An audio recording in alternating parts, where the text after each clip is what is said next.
Hello, fellow Econauts, and welcome back to our show. I'm here with my brother Simon. Hey, What what are you doing over there? uh, I should be on this side. Yeah, let me fix that real quick. Ah, Ah, much better. exactly, yeah. All right. Well, I'm here with my brother Ben, the Rocket Man. Hey Ben, how are you doing? Hi, thanks, Simon. I'm good. What's the topic today? The topic today is the Econauts. It's Hmm. it's a little bit different show than what we usually do. So Well, we have it, to try, right? we have to try. It's a little bit more unscripted than usual. Usually we are more prepared. We're taking that a little bit more, yeah, We try to bring the fun into the science. the funded science. Which brings me to the first question. So, what are the Econauts? Oh, I mean, I think what we both try to do here is really. I mean, we talked about this for more than a year, and we try to bring space science and economy into a dialogue where everybody can really share and understand it to a degree. I Yes, think that yeah, was the idea. yeah. I think something that I once said to you is like the concept is that me, the sci-fi nerd, actually having access to a real rocket scientist asking like the tough questions. I think that this is the appealing part, and Yeah, I mentioned to you that I have friends that are watching the show and they are always like, very engaged and asking me a couple of questions too. That's where the helium question was coming from, for example, yeah, yeah, in yeah. one of our shows. I think that this Uh, this format it's also very accessible for a lot of people, I would say. yeah. That was the idea, and I think what we tried to do with the show today was, yeah, really to introduce ourselves. That people see that who we are and why we're doing this and what is the motivation. And I think one thing I really want to point out is the challenge we face initially because of the distance we have Yeah. between us, right? So, Simon, where are you located? I'm located on the west coast of Canada. And Yeah, you? and I'm at the west coast of Australia. I'm not really sure how many hours difference we have because it's early I in the th- morning for me, yeah, and I'm yeah. I think that's it's that's why 18 I'm hours or always that's something. Yeah, always why I'm drinking my coffee here. yeah. I think it's 18 hours, but it depends also on summer and winter time. And Yes, obviously you have when you have summer, I have winter, and vice versa. yeah, So yeah, but obviously that is a bit of a challenge because we have a delay, but obviously you're very experienced in cutting the videos together, and I think you do a great job thank you, doing thank this. you. I just It wanted to leave a compliment here. it is not always easy. That's for sure because sometimes we have like delays. What I very much like is that because I think one thing that it's working in our favor is because we know each other for a Yeah, yeah. lifetime, right? So Well, we who we are kn- you? who are you? It is easier. Strange Canadian guy. It is a lot easier um, because I know when you have a pause and I can work that into my editing as well, which Yeah, makes yeah, it yeah. makes it a little bit easier sometimes. Yeah, Yeah, so go ahead. yeah, now what I wanted to, I think this is, I really want to get more personal and not to focus too much just on the show, but also on us as people. Yeah. Why did you? So where? Maybe I start from myself, and obviously that applies to you as well. We both are from Germany originally. I think everybody can still hear the I accent. think the accent Um, was giving it gives away it already. away. Yeah, I think so. But Let's yeah, get so to the what shopper. what made you move to Canada? I think that might be something interesting for the audience. Oh, it's actually a very long story. And I try In to a keep it nutshell, in a nutshell. keep it short and simple. I wanted to experience a different country, and I had the opportunity to go to Canada on an open work permit. I I arrived in Vancouver April 2006, Wow. and everything went sideways like always in my life. Nothing went the way I was planning it. but somehow I managed to get a hold, and I fell in love with British Columbia, and yeah, then I moved here basically, Oh, and then that's I nice. That's almost immigrated. 20 years now. That's yeah, That's yeah, that's it's that's crazy. amazing. It's crazy. Wow, Yeah, this yeah. time is flying. Time is flying. Yeah. Yeah. Still remember back in Berlin where we both are from, how we did, the goodbye party for you and everything to farewell Yeah. you into the new world. Into the new world. It, like I Yeah. said, it was not an easy task to do.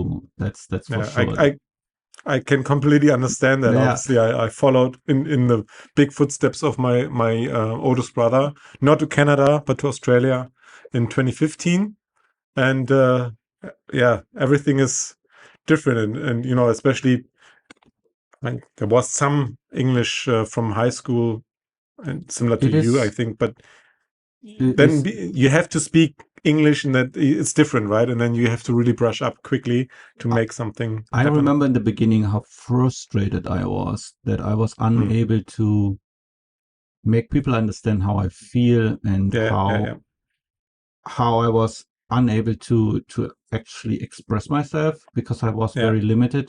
I did I did work with a lot of people in Germany, so I was more in, I was using English quite a bit actually, um, because of the circumstances, but it was definitely not enough for surviving. Didn't prepare you. No, didn't prepare you to this. No, I can 100% attest that if you want to joke around, making a funny joke is very hard if you can't really use the tools at hand. And then later, when I was angry and had to argue with somebody, I couldn't So really, I couldn't be angry with somebody because you can't express yourself yes, in an angry it's way. very It's like, very yeah, frustrating, and it's also yeah. interesting. I was teaching in Canada German. That was like funny too because it was it was basically showing me once um, how weird German is, because I got like a lot of questions why we use certain terms and so on. And it was also helping me in a sense of understanding how my brain is rewiring itself to actually understand English. So it helped me quite a bit to learn about myself and also about my heritage, which was kind of cool actually. Yeah. Yeah, no, 100%. I think the biggest takeaway from migrating was really learning a second language and now be able to, yeah, of course we still have a dialect, and I think we will never lose that. But still, I sometimes I dream in English. My son grew up here. He's obviously speaking English more than German. He understands German, but I think it's just amazing to be able to have two languages as a tool. Yeah. In that ability, I think I would never have been able to learn English as good as now that I had to use it every The day. the funny thing is that I have days where people are not really sure what accent I have. Where Ah, I'm often thinking like, isn't that very obvious? And they pinpoint. So I had somebody asking me if I am actually French. I'm like, no. And the best part no, was that no. the guy was from Quebec, so he was like even trying you to should you should speak. have. He was even trying to speak French Canadian with me, and I was like, no, Yeah. sorry, I can't understand you. I I And I remember I went to on a conference, and I was asked if I'm Australian because of obviously the words I'm using, and also I try sometimes try sometimes, uh, and I was asked if I'm from Australia. It was sort of a compliment for me, but I was also baffled. Like everybody in Australia hears the German accent immediately, yeah, or at least an European accent. Um, yeah, it's quite funny. I that because you said the European, that's one thing that I found very cool. Leaving Europe, the bubble basically where you're in. A lot of people may not even know that, but it is still in Europe. Like, you're from Germany, you're from the Netherlands, you're from France, you're from the UK, and you're very proud of that. And yes, you may visit the other countries inside Europe, but it's still like if you are German, you're German. If you are English, you're English. If you're Dutch, you're Dutch, right? And you're very proud of your heritage. When I moved to Canada, I had like this one situation where I had a guy from the UK. I had to write. I became the supervisor from this department really quickly for reasons unimportant, way too long for the story. But what I thought was really funny, I had to write an email to a business partner, and I was writing this email and I was not really sure if I used proper English. So I asked my coworker from the UK if he could just read the email, and he was like, "Well, we have to change this and this because we are from Europe and we speak proper English." And I was like, in this moment, I was like, "Yes, we are Europeans." You know, it was like one of these. Suddenly, we were not the British guy and the German Yeah, guy. yeah. You know, we were basically That, having something in common. That was like very, yeah. very cool. It was a very cool I think situation. that happens often if you meet expats. So expats understand that life, and I think it's a type of personality or a type of people, and often I find that often I get well along with other expats, be them from wherever. And it's very common that there are similar experiences. I think Yeah. they've been through. Yeah. Yeah. It, Also, what I found so amazing, and I think that would be similar in Canada as well. So I lived at the East Coast when we moved here in Canberra, on the east side, and we drove actually by car to move to the West Coast. And there was a trip like 11 days, 5,800 kilometers. And I just looked up, if I would have started from Berlin and would have driven the same distance, I could have ended up in Moscow or in Jerusalem or Israel. And how many borders would I've had to cross, and how many languages would I've had to hear, and how many different cultures would I've had seen. But here it's like all the same. yeah, yeah. It is Yeah. for me when I flew to Vancouver, I remember that I was looking at the little map, a little airplane on the map, and I saw that we were like right over Toronto, and I was like, I'm already tired. Can we please land here? then and then we had to But still, to fly the same distance again, because yeah, what I figured out later was, Toronto is right in the middle between Berlin and Vancouver. So it was like the yeah, same distance. It was like crazy how big this country is, yeah, yeah, and yeah. I also remember first time I was in Ontario, someone was driving me through Ontario and was like, "So, can you see a difference to British Columbia?" And first I was like, "What is he talking about?" And I was looking around, I was like, "Yeah, wait a second, that's pretty flat here." So British Columbia has like lots and lots of mountains, and Ontario's more like, it's like what? Flat. Well, it's not like super flat, but it's Compare still in Canada, comparison, but yeah, in comparison, it's like day yeah, and yeah, night. yeah, It's like very, very yeah, funny. yeah, Um, let's go back to the Econauts to talk a little bit about that. yeah. Enough about us. Enough about us.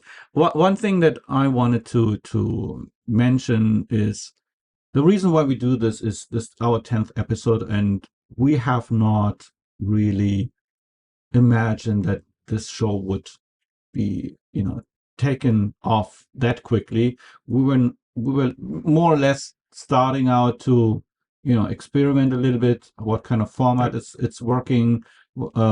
Obviously we are trying to prepare as much as possible the topics that we are talking about. Some of the topics we have already worked on for weeks before we actually shoot it. yeah, But what I like to do is, so we have, just so that people understand the format, what we try to do is like having like three main questions that we like to be answered, um, that are more or less related to the three pillars of the show: space, science, and economy. Um, but once in a while, I'd like to give you a curveball to yeah. keep keep it fresh and more spontaneous. And I hope that this is actually also helping our viewers to see that science is also a little bit of fun, you know, Yeah, of no, 100%. And I enjoy that a lot because we tried actually complete rehearsed and scripted episodes before we that was not published. working for us. Yeah, Nah, that's that. it didn't work. It was too robotic, and yeah, we need, we have this relationship, I guess, between amongst brothers anyway, and we just have to play on that. And I really like that. And these curveballs, they show also that you can't know everything. And I think we both are a very good example of we can't know everything, but we want to learn more, right? We want to Exactly. Yeah, understand things. We want to motivate and enthuse people to get into this topic as well, and maybe get excited about the opportunities we as humanity have in going this way. absolutely. We talk about that a lot in the show. That I mean, I think that we are both um, on the same train when it comes to space. I think that's the next big frontier for us. Also, 100%, yeah. if we look at human survival, if we want that the species is surviving, we have to go to space because Yeah. we have to expand. I think a very good um, analogy in that regard is if you look at Earth, um, we had to spread over the continents to be able to experience um, different co- different. I don't know the word. Environments. Environments. Yeah, thank you. Environments. I was like, what? I'm drawing a The blank German here. teaching the other German English. um, so so also to see where our boundaries are. I mean, we Yeah. have settled in the deepest cold and in the hottest hot, and we Yeah, have no.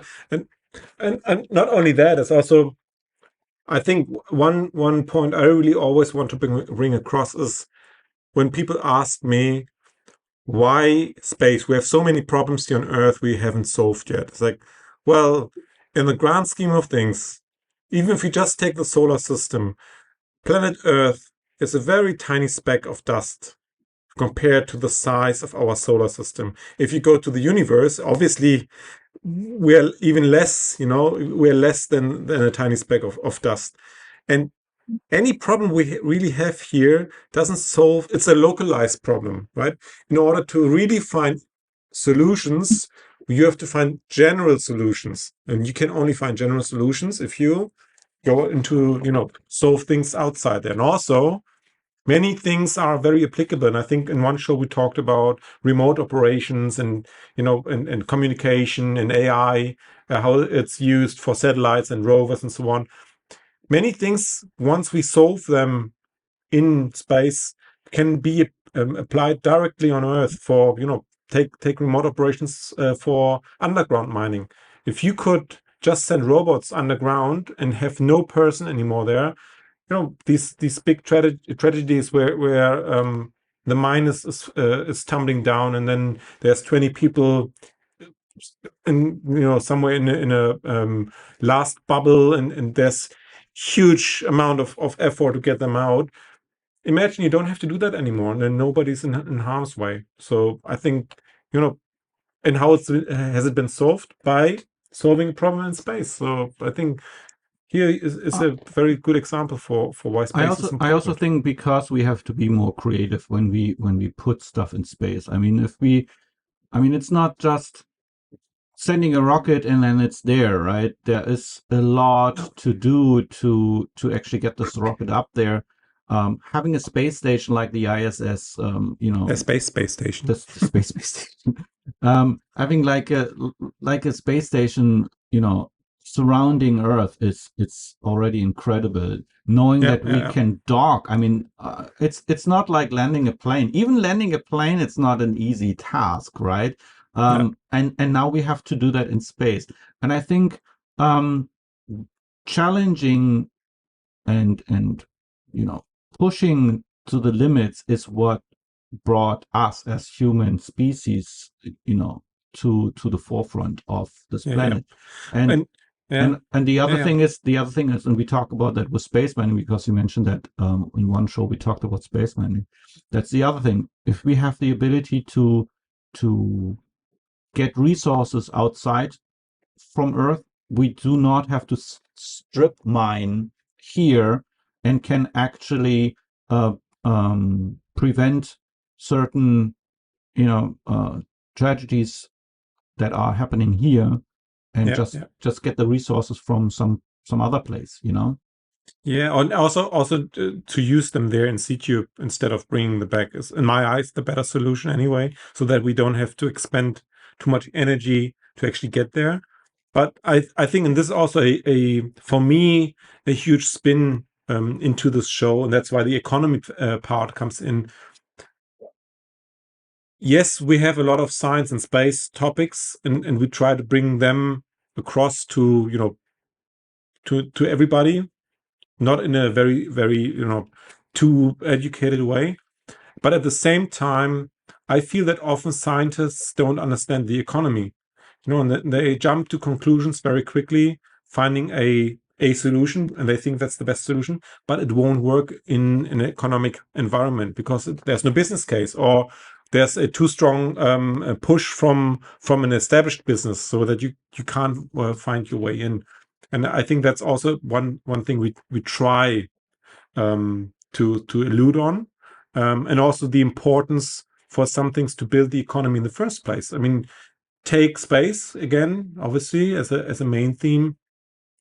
In order to have a thriving space economy and thriving lunar economy, even, you need an established infrastructure, and that means, you mentioned airplanes. How many airplanes are landing and taking off every day? So we are not there yet with rockets, obviously. We have quite a few launches per year now, but that has to get even more frequent in order to get the prices so much down that, maybe not for everybody to be able to go to space and experience that, but in order to get the price so much down that more and more payloads and more business cases are getting actually into space and making some strides, and call it a democratizing of access to space for many other companies, and then you get an economy running, right? If you just have it for a few people, it doesn't really work. I like the idea of you know, and we talked about that off camera, having like a city on the moon. um I can see that people would maybe spend um like a semester on the moon, Yeah. and then come back with like a different knowledge, because even if you are in the space station, you can only be there for a certain period of time before you have to come back. I can imagine that something similar is also, has to be in place for the moon, which means Yeah. that you always have to send someone else. If you want to have like an economy working on the moon, you actually have to send frequently new people to the moon, and then also, Yeah. of course, from the moon back to Earth, so that they can get reestablished, and be healthy and stuff like that. There are a lot of Yeah. Yeah. moving Yeah. parts, and the thing is that the more complex it gets, the more um, industries will be connected to the Yeah, space and that's the industry. point. Exactly, that's the point. The complexity, the increase of complexity, gives also more surface, more or less, as you just mentioned, for more industry, and therefore also more opportunities to actually, have a business case. And I think that's a really good. I think the idea of having a regular flights to the moon, because of having internships and stuff, maybe in 100 years or so, and then we don't know how long we can actually be there, right? I don't know how long the longest person was on the space station, how long will be the longest person then on the lunar surface. There's complete different, you talk about an environment. The moon has no atmosphere. There's solar radiation penetrating the surface at all times, so obviously you have to build shelters which can prevent that. But there will be challenging yeah, requirements and boundary conditions to be solved. But But this yeah, is this is the case, right? Look, if you have to build something absolutely different on the moon in order to make people survive, then you can use everything that you learn there and maybe apply that also to buildings Yep. on Earth, right? Maybe Yep. Yep. maybe not one to one, but to a certain extent. Maybe you find out, hey, wait a second, we can actually use this material that is it's so much better to in order to build something instead of this material, right? I'm just Yeah. um, Yeah. Who knows, right? Who knows? We don't imagining, know right? yet. And Yeah. Yeah. and also and also you have to structure your supply like electricity and water and stuff like that, Yeah. obviously on the moon differently than you have to do on Earth, but Yeah. maybe we can learn how to Yeah. preserve certain Budgeting, right? Comes yeah, down to budgeting in terms. exactly, Yeah. exactly. 100%. Yeah. Well, I think that's really much, pretty much it for That's what we it for really, today. Yeah, the I think. motivation. Yeah. Yeah. Well, thank you for listening to us. I hope you enjoyed our little rambling and the little sketch in the beginning. I hope that you see that we are trying to, German humor. combine German have no humor. We don't have any Nein, nein, humor. nein. Nein, nein, nein. Uh, we try to keep it light and accessible for everybody. And I hope that you like the show. And if you do, please don't forget to leave a like, and also subscribe. And we would like to hear from you. So don't forget to maybe write a comment, and we like to hear from you. So thank you very much for listening, Thanks, and guys. we see you See later. you next time. Okay, bye bye. Bye.